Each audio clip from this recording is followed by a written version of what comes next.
a shell. She became an introvert and she stopped talking. I don't know whether it was because of what people told her, how she felt herself. But were there any... I was in a boarding school and a lot of knowledge gets very easily passed, also misknowledge and incorrect information gets passed around. So we all appear to know about it, but we also thought that we were expected to display certain physical and mental symptoms. So, like? For example, cramps on HIV. So even if you didn't have cramps, you're like, oh, I'm cramping. Because these were things that everybody spoke about. Yeah. And I mean, you'd have girls who would get themselves excused from classes because we had a building we stayed in a building we went to classes to attend.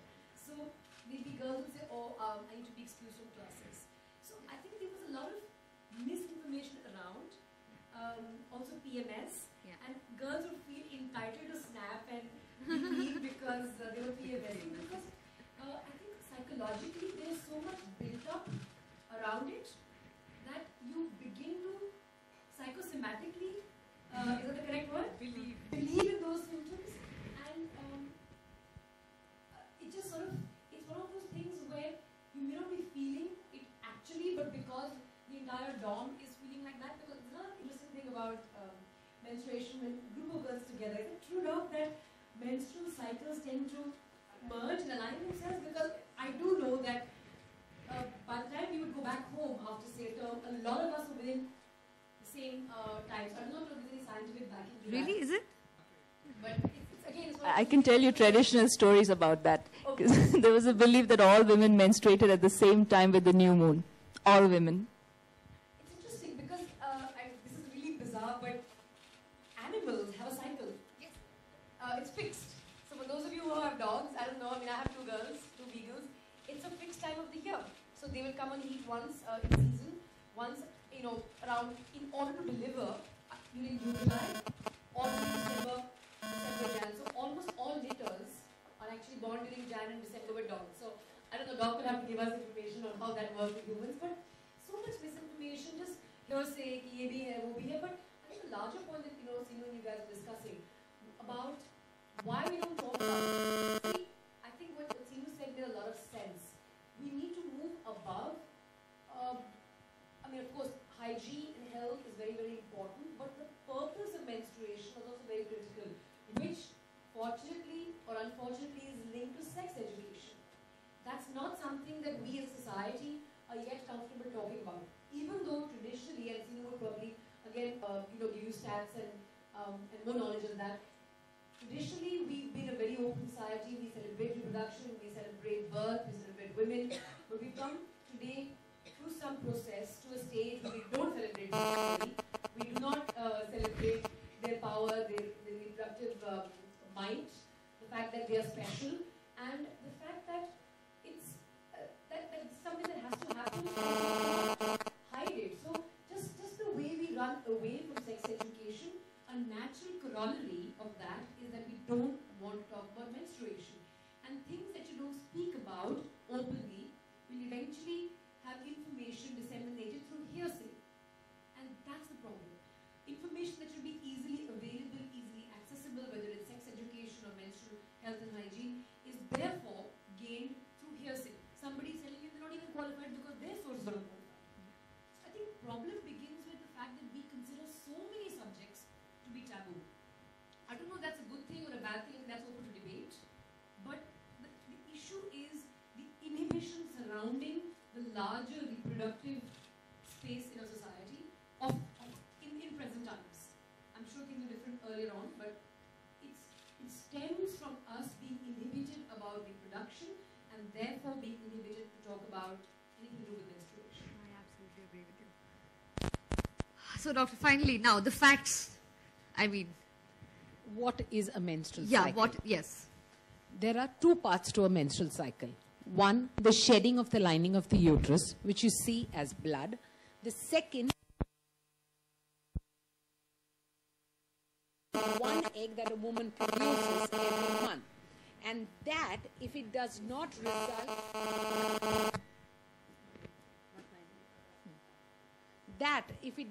result in a pregnancy, you result with menstruation. So menstruation is only shedding of the lining of the uterus when a pregnancy doesn't take place. Increase in the thickness of the lining of the uterus is because post-ovulation, there's progesterone hormone which is increasing, and this progesterone hormone thickens the lining of the uterus. It basically, in layman's terminology, means making the bed ready for the baby to come and lie down. So implantation to take place. That's all that there is. And what gets shed out is that lining which is getting shed from no ovulation, from no pregnancy. That's about it. So it's not dirty, it's not bad, it's not healthy. It's not unhealthy, it's very healthy. In fact, I keep telling girls that if you are menstruating normally, every 28, 30 days means you are absolutely normal.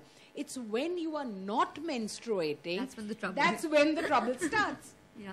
So do your patients, because you have urban patients, you have patients from Bombay, and do they already know all this? Are they well aware? Are they, in fact, open to talk about it? Or I will divide them into two groups. There'd be that younger class of patients, or that younger lot of girls who have very easy access to the net. They are all very well informed. It is that Jenner which is not really very happy with going on the net and checking stuff, and who believe, mere dadi ne kiya, mere mummy ne bola, iske liye hum chalte bane. That class is very prevalent today, and they have got preconceived ideas or notions which is carrying forward, which is causing us a problem not only with menstruation, with all of anything to do with a woman. Because they feel it is their prerogative. And pregnancy is the biggest problem for us, because ghee khaoge to bachcha slide out hota hai. Now you give me scientific evidence or some reasoning, how can ghee be excreted in the vagina? No way. Could we just, could you shed light on the conversation we were having earlier over coffee before we met, before we all reached here? We were sitting and grabbing a cup of coffee waiting for everybody to arrive. I was actually appalled.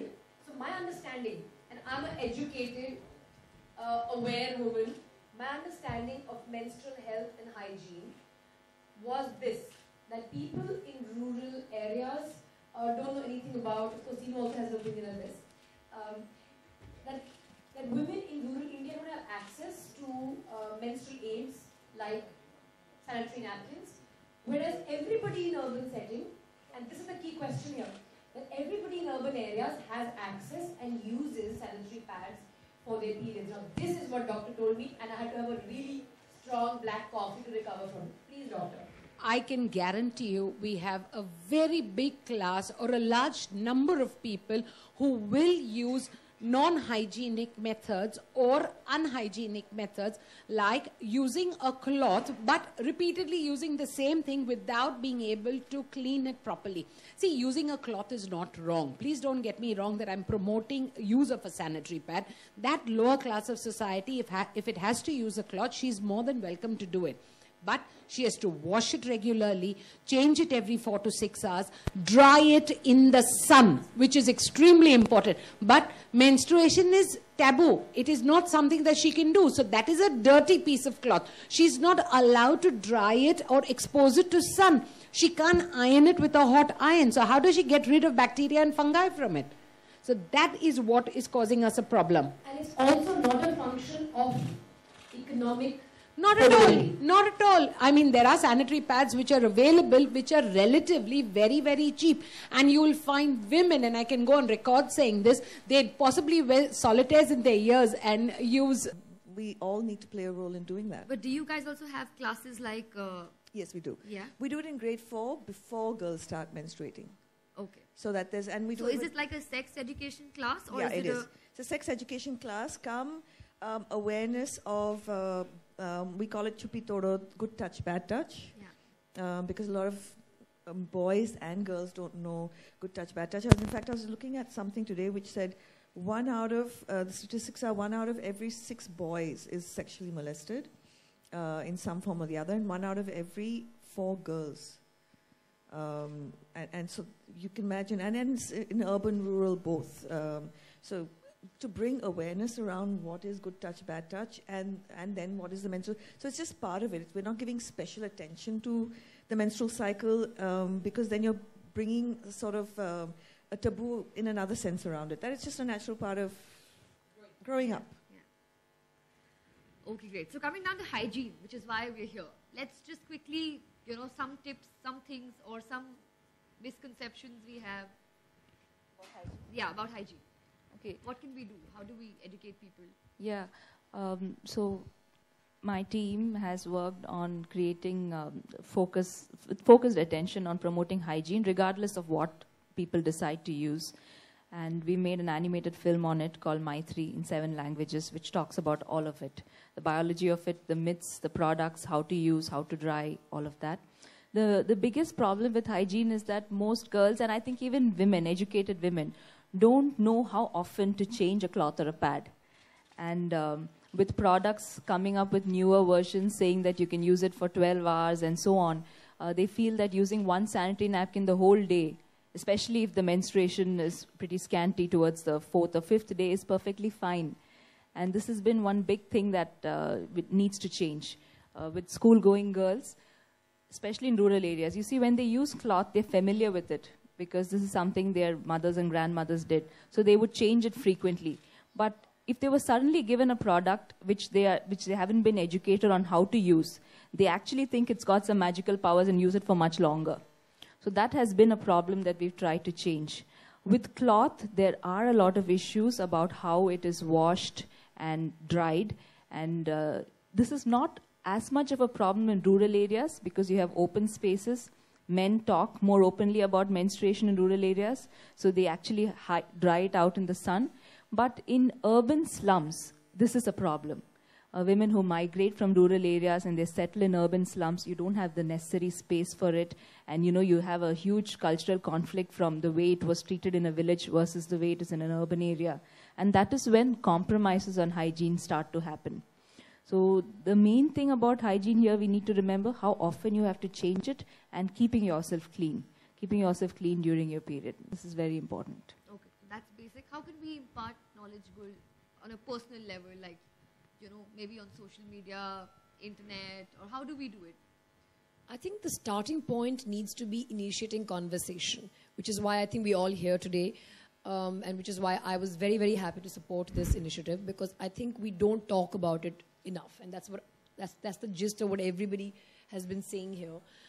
Even though culturally we had different roots approaching menstruation. So I think the starting point needs to be generation of more dialogue, more conversation, because only when you talk about something will you ask about it. So I have a thumb rule for any issue. I think the first thing you've got to do is discuss. When you start discussing something, which so far has not been spoken about, it comes into the forefront. So even though you may be uncomfortable about it initially, the discussion process starts.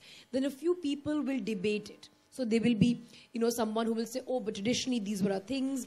As Sinu brought to light, there was a very valid reason to begin with why women couldn't go into temples. It has now been convoluted and brought to a point where, it's almost become sexist. That's the interpretation of it. So then debate will happen. So discussion, dialogue, debate, and then change happens. There's always a 3-stage process required to bring about any societal change, whether it's something as basic as trying to abolish sati. We required a law to stop people from burning women when their husbands died. Women were doing it voluntarily as well, but a law was required to actually stop sati by the British. So logically, the precursor to that law was people like Raja Ram Mohan Roy, Dayanand Saraswati, who spoke about the need to challenge these norms. So the first step is always discussion, discourse, dialogue, debate. Only once these 3 steps have been, it's a natural anthropological evolutionary cycle in any society with any issue. So when an issue needs to be taken out from the back, brought into the front, there is a life cycle like a butterfly has to go through for it to finally be free. And that is initiated through discussions like this. We have discussions, we have debates, we have discourse, and finally comes awareness, and then comes change. So we are sitting at a point where there is aggressive intervention by brands like Stay Free that are pushing the envelope. So that's where aggressive intervention comes and disrupts the natural process of change. So disruption is a very popular word for those of you who are in the tech business. I'm an entrepreneur. I have a tech startup. So the more disruptive you are in the current environment, the quicker your rate of acceleration of change is. So when brands come forward to do aggressive intervention is when you can accelerate the process of change and disrupt the normal cycle of dialogue, debate, discussion, and then change. So they become catalysts for change, so to speak. So of course, it will still take time, but this intervention that they're doing and how we are all part of this, and our friends in the media will use the power of their pen to put the might behind this action, is when change will actually happen. And it is a process, again, anthropologically, any change in society needs 3 generations. That's 15 times 3, so 45 years, unless there is disruptive action and aggressive intervention. So we have taken the first step in Absolutely. the right direction. Cool, but 45 years is hell of a lot of time here. None of us will be around then. I know, which is the sad part, which is why more of us need to disrupt. Yeah. Everybody sitting in this room needs to play their part in disrupting this process. Because unless you disrupt it, the change works like this. First generation becomes aware. It then passes on that value system. And this is not just about menstruation or about sex education. It's about any change which challenges societal conditioning. So the first generation becomes aware, they ask, may not agree with the change. The next generation, their children, 15 years, of course, hopefully we're not giving birth to 15 years, but from an anthropological, sociological perspective, 15 years is considered a generation. The next generation begins to understand why the first generation was discussing and debating this, and the third generation is actually neutral and ready to adopt the change. So the third generation is where the benefit of the change will come. So let's say 30 years. I mean, 15, that 15 we can play with, but we have to disrupt the process and aggressively intervene to accelerate that change. I have a little science to put in here. First of all, let me get one point right. All menstrual blood is sterile. It is not infected. It is when it is exposed to the atmosphere. That is when the bacteria can grow, which is with anything. If you have a fresh fruit which is cut and kept exposed to atmosphere, you can't leave it there outside for hours together. So that is the problem here. What we are talking about is menstrual blood being unhygienic, being dirty is not really true. Otherwise, why would tampons work? So whatever it is, menstrual blood, one, is sterile. It is coming out of the body. It is a natural fluid excretion. Menses is only the loss of a pregnancy. That is all that it is. It doesn't make a woman dirty, unhealthy, sick, none of the above.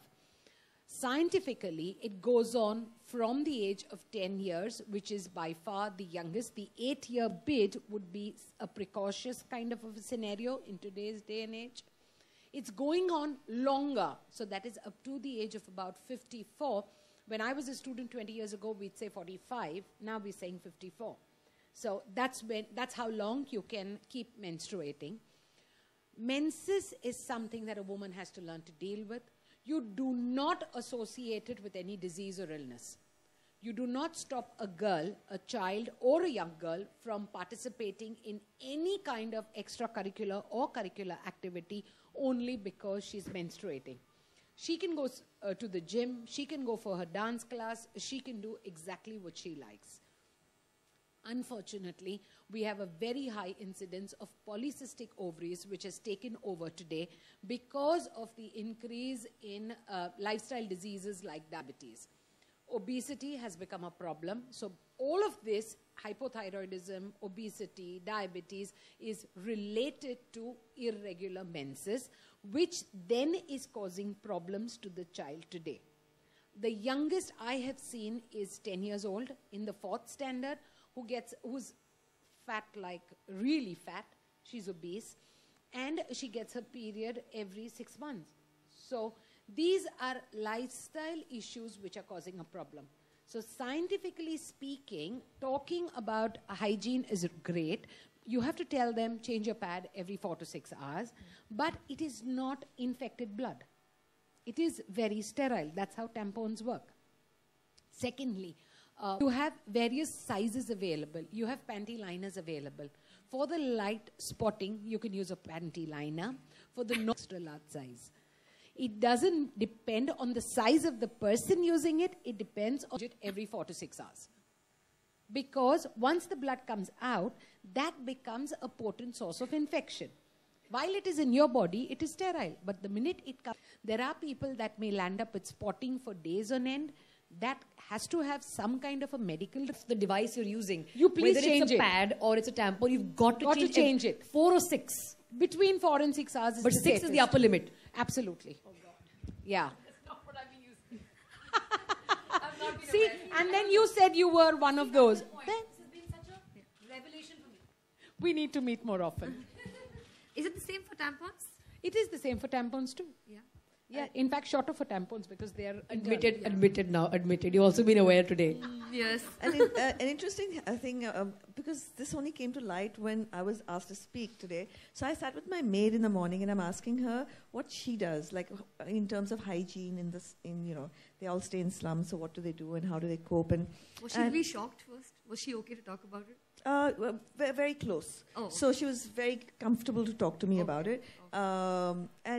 And then I asked her about, because she purchases my sanitary napkins and hers.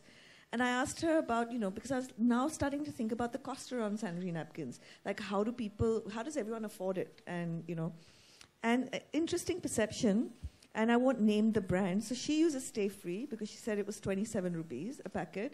And she buys a more expensive packet for me because she thinks price equates with quality.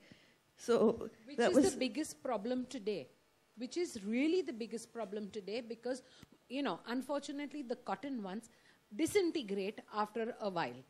Beyond 4 to 6 hours, you'll find the cotton, it kind of crumbles, and there are times where you can find the cotton on your panty also, just because of the fact that you've been active and moving around, and the cotton has started crumbling. Whereas these thin ones do not have that problem. So, and those are the ones which are more expensive. But I, as a doctor, and I'm sure most gynecologists will say the same thing, would prefer to use a cotton sanitary pad in our kind of climate, which is more humid, than the more expensive I'm sure we've all variety. learned something. I have. I have totally.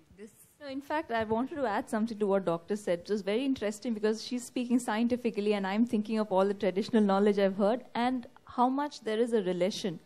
Because traditionally too, the thing that they say is menstrual blood is completely sterile.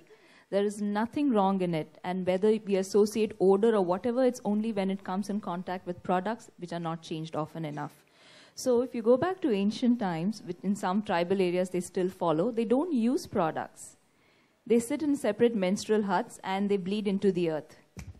Wow. And can I add, there is a company which had come up with something which is called Alicia, or a menstrual cup. It used to be available a couple of years ago, and you could put it into, like a cap on the cervix, and they would collect menstrual blood and dispose it off, and all you got to do is wash it with soap and water and reinstill it or reinsert it into the vagina. Yeah, it can be used for up to 1 year. It's called the She Cup, available in India also. And a lot of people are taking to it because one of the biggest things we haven't spoken about with products is environmental damage. With sanitary napkins, that is a big area, big concern that we all need to think about. So while we do promote hygienic methods, we shouldn't do it at a compromising environment. I'm connected with the international community, and let me tell you one thing. In the Western world, everyone is turning eco-friendly. They're turning to reusables, they're turning to cloth, they're turning to She Cups. And India is already there. We need to really think carefully what we are trying to promote, because we can do the course correction now. We are environmentally friendly. We can do things where we don't have to damage the environment and yet keep hygiene in mind. So this is where we are really at an early stage and we can make the right decisions instead of going the way the other countries have, wherein they have majority of people damaging the environment and now they're trying to say no, reusables are good. So this is something we need to keep in mind. We have an advantage here.